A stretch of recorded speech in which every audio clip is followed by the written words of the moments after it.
پیش کر کے آپ سے اجازت چاہوں گا اور اسٹیج پر مولانا راشد مدنی صاحب، مولانا سلمان درخواستی صاحب دامت برکاتہم، جن کے نام بعد میں یاد آ جائیں گے تو وہ بھی آ جائیں گے انشاءاللہ. کہتے ہیں سبحان اللہ، اور زور سے کہتے ہیں سبحان اللہ. مقصد آمد رسول، حضور کی آمد کا مقصد، اس کا ایک واضح اور صاف معنی یہ ہوتا ہے کہ حضور کی آمد کا مقصد کیا ہے. بھائی حضور کی آمد کا مقصد یہ ہے کہ ساری دنیا کے انسان اپنے رب کو پہچانے. حضور کی آمد کا مقصد یہ ہے کہ ساری خلقت اپنے رب کو راضی کرے. حضور کی آمد کا مقصد یہ ہے کہ ساری انسانیت اپنے وحدہ لا شریک اور خالق کائنات اور لم یزل رب کی عبادت کرے. حضور کی آمد کا مقصد یہ ہے کہ ساری کائنات اس رب کے سامنے سجدہ کرے. حضور کی آمد کا مقصد یہ ہے کہ ساری کائنات اپنے رب کا شکر ادا کرے. حضور کی آمد کا مقصد یہ ہے کہ ساری کائنات کے انسان انہیں کھانا ملے، انہیں پانی ملے، انہیں گھر ملے، انہیں در ملے، انہیں بازار، انہیں زمین ملے، انہیں دولت ملے، انہیں عزت ملے، انہیں چاہو جلال ملے، انہیں تقوی طہارت ملے، انہیں دنیا کی فراوانی ملے، انہیں دین کا علم ملے. ان کو کچھ بھی ملے وہ اپنے رب کا شکر ادا کریں. ہر وقت، ہر لمحے، ہر گھڑی وہ اپنے رب کے دربار میں آئیں اور آ کر اللہ کا شکر ادا کریں. میں اپنے علماء کی موجودگی میں اس بات کی وضاحت کرتا چلا جاؤں، حالانکہ ہم اس ذات کا شکر ادا نہیں کر سکتے جس نے وجود دیا، شکر ادا نہیں کر سکتے جس نے آنکھیں دی، شکر ادا نہیں کر سکتے جس نے کان دیے، شکر ادا نہیں کر سکتے جس نے وجود دیا، شکر ادا نہیں کر سکتے جس نے دل دماغ دیا، شکر ادا نہیں کر سکتے جس نے پہچان دی، شکر ادا نہیں کر سکتے جس نے قرآن کا قاری بنایا، شکر ادا نہیں کر سکتے جس نے قرآن کا حافظ بنایا، شکر ادا نہیں کر سکتے جس نے عالم دین بنایا، شکر ادا نہیں کر سکتے جس نے اللہ والا بنایا، شکر ادا نہیں کر سکتے جس نے دیندار بنایا، شکر ادا نہیں کر سکتے جس نے نیکوکار بنایا، شکر ادا نہیں کر سکتے. اور میں اپنی گفتگو کے دوران ایک دعویٰ کرنا چاہ رہا ہوں اور وہ دعویٰ یہ ہے، آپ کیسے شکر ادا کرو گے؟ کوئی انسان کھڑا ہو کر مجھ سے مخاطب ہو کر کہے مولوی صاحب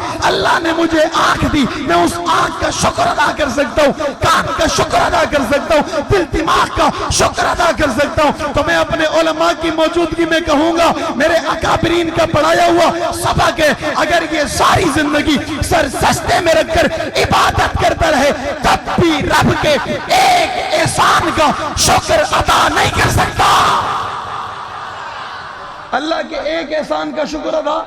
نہیں کر سکتا. احسان شمار نہیں کیا جا سکتے، احسانوں کو گنا نہیں جا سکتا، احسانوں کو کیلکولیٹ نہیں کیا جا سکتا. ساری رات بیٹھ کے سوچو، سارا دن بیٹھ کے سوچو، ساری زندگی بیٹھ کے سوچو اللہ نے کیا تھا جو آپ کو نہ دیا. اللہ نے انسان بنایا، اشرف المخلوقات بنایا، اللہ نے اپنے پیارے محبوب کی امت میں پیدا کیا، اللہ نے احسان کیا. اللہ نے انسان بنایا تو احسان کیا، مسلمان گھر میں پیدا کیا تو احسان کیا، کلمہ نصیب کیا تو احسان کیا، اکابر علماء کا ادب اور احترام سکھایا تو احسان کیا، دل دیا تو دل دھڑکنے کی طاقت دی، احسان کیا، دماغ دیا تو دماغ میں شعور پیدا کیا، احسان کیا، انسان کو جان دی تو اس جان میں اس جان کا حق ادا کرنے کا طریقہ بتایا. ہاتھ دیے تو حرکت کی طاقت دی، زبان دی تو ہلنے کی طاقت دی، آنکھ دی تو دیکھنے کی طاقت دی، لب دیے تو ہلنے کی طاقت دی، زبان دی تو چلنے کی طاقت دی،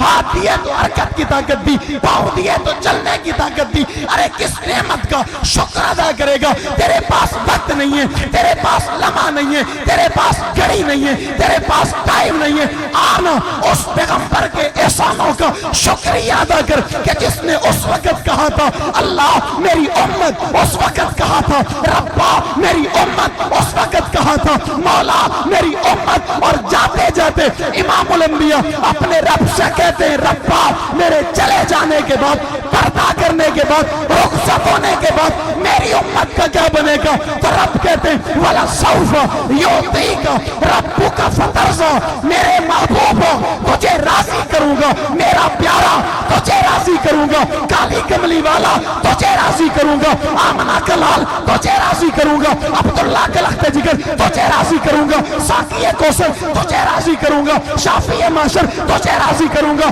جانے جہاں تجھے راضی کروں گا، محبوب خدا تجھے راضی کروں گا، خیر البراء بدر الدجا شمس الضحیٰ عین و عیا واللیل کی زلفوں والے، علم نشرہ کے سینے والے، ما زاغ البصر وما طغیٰ کی آنکھوں والے، حسن کائنات، جلال کائنات، جمال کائنات، روپ کائنات، دبدبہ کائنات، عزت کائنات، عظمت کائنات، خوبی کائنات، اوصاف کائنات، کمالات کائنات، علم کائنات، عمل کائنات، وضاحت کائنات، عروج کائنات، بلندی کائنات، شفیع المذنبین، رات العاشقین، امام المرسلین، امام المتقین، ابو بکر عمر عثمان علی کے پیغمبر، رقیہ فاطمہ زینب، ام کلثوم کے بابا جناب حسنین کریمین کے نانا، عزت کائنات، عظمت کائنات، محبوب دو جہاں، محبوب کل، رحمت للعالمین، رحمت کے بیکر، رحمت کے مجسم، ساقی کوثر، شفیع المذنبین، حوض کوثر دینے والے، امام الانبیاء جناب محمد الرسول اللہ صلی اللہ علیہ وسلم کو رب نے قرآن میں وعدہ دے کے کہا میرا محبوبہ تجھے راضی کروں گا،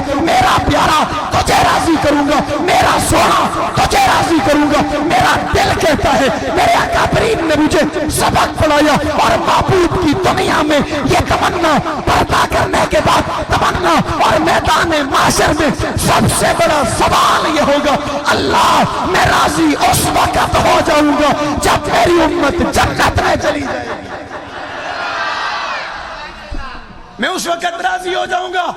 جب میری امت جنت میں داخل ہو جائے گی، میں اس وقت راضی ہو جاؤں گا جب سارے کلمہ پڑھنے والے جنت میں داخل ہو جاؤں گے۔ آج پیپل والی بستی کے جوانوں، بچوں، بوڑھوں، بزرگوں مجھے اتنا بتاؤ، وہ تو اتنا محسن ہے، وہ تو اتنا رحمت للعالمین ہے، وہ تو اتنی محبت کرنے والا ہے، تو بتا میں بتاؤں آپ نے اور میں نے اپنے نبی کے لیے کیا کیا ہے؟